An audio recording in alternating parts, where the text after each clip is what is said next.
Hello! Here's a tapping practice for times when we are assuming worst case scenario.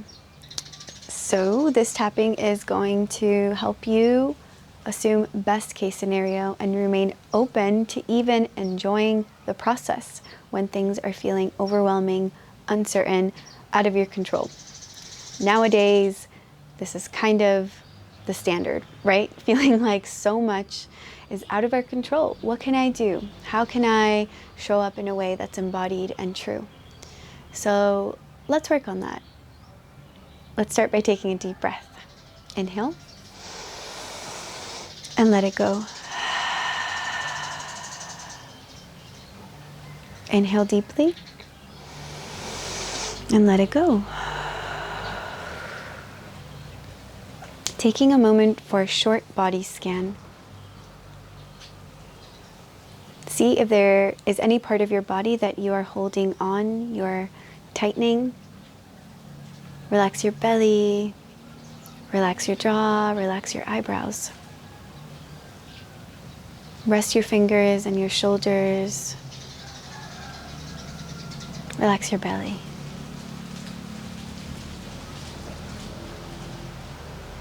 Simply notice how you feel in this moment. Is your energy moving fast, chaotic? Are you feeling more grounded, centered? Or on the other side of the spectrum, a bit lethargic and heavy and dense? Let's just take a moment to notice that.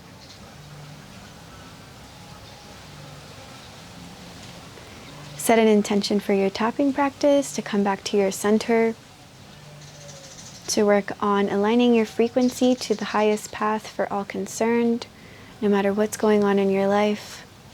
You have your breath, you have your body, you have support, you have me. So let's begin our tapping. I have a hurt hand, so I'll be tapping with my left. Maybe you can try tapping with your left too and see what that feels like. Switch it up. Let's start. Taking full responsibility for my own well-being. Even though I sometimes assume worst case scenario, I choose to love that part of me. And even though it's sometimes hard for me to assume best case scenario, I choose to deeply and completely love, honor, and accept myself. Yes, I have a tendency to get fixated on what's out of my control. And I choose to know that this comes from my childhood. This tendency to assume the worst case scenario may have come from what I saw in my parents. Maybe I've had experiences where the worst case scenario did happen. And so I have learned over time to protect myself. Maybe I use worst case scenario as a defense mechanism. Maybe I use it as a way to shield myself from harm and pain. And so that makes sense. And I choose to love, honor, and accept myself for that. I choose to love, honor, and accept my overthinking mind. I even love the part of me that desires control. Because if I really think about it, my desire for control is a reflection of the confidence that I feel in my ability to face life. I feel courageous during challenges. I know I have the skills to be a graceful leader. I can easily guide others during uncertain times. And even though sometimes it's really frustrating to not know what's coming, I choose to work on bringing my best energy. I choose to work on staying calm, cool, and grounded so that I can mirror to those around me that we will be okay. There's no need to panic. Nothing major is going on. And there's a part of me that may say, of course major things are going on. Have you seen the state of the world? But I choose to come back to my circle of control. I choose to come back to my breath. I close my eyes and connect to my inner world. I even choose to smile through the chaos. And maybe, just maybe, uncertainty can feel exciting. Maybe it's an opportunity for me to be more adaptable and flexible. And even though I may not agree with how other people do things, at least I'm becoming more resilient. At least I'm becoming more courageous and I'm gaining more skills. I am powerful and resilient. I love, honor, and accept myself. And I really trust in my abilities to cope with what is coming. I choose to fixate on best case scenario.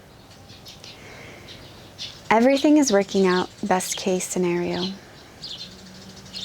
I choose to always look for the silver lining.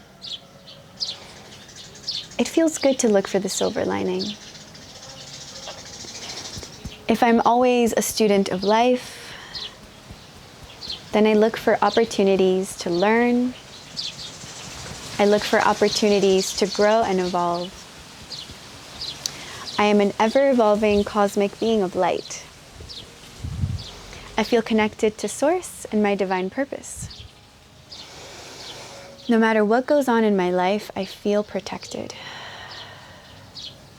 No matter what goes on in my life or in the world, I feel guided. No matter what goes on in my life and in the world, I feel safe in my body. It feels good to take care of my body. It feels good to take care of my mind. It feels good to take care of my spirit. And so when I feel overwhelmed, I come back to my practices, releasing anxiety or tension in the body, releasing resistance to doing my practices. I choose to commit to a morning routine that serves me. I choose to commit to the practices that help me thrive. I choose to feed my body nourishing, nutrient-dense foods. I move my body and I sweat out the stress. I connect to Source all around me. And I even choose to see everyone through the eyes of Source, even those that I don't have a lot of faith in. I choose to see others through the eyes of Source. I choose to see myself through the eyes of Source. I love who I'm becoming every single day. I am more courageous than I was 1 year ago. So come at me, life. I have what it takes to not only cope, but frickin' thrive. I can fully thrive through this in body, mind, and spirit. Take a deep breath. Let it go. Keeping your eyes closed. Let's do one more body check. See if there are now any different areas of tension or hypersensitivity. Maybe some emotions have been surfacing, moving through. Maybe you feel tightness in your throat as you communicate, in your chest. Allowing the practice of emotional freedom to integrate and fully settle in the body, alchemizing this shift that you are feeling and experiencing firsthand. remembering that you have absolutely everything it takes to thrive in this world and your life, no matter what curveball is thrown your way. Declare it as true.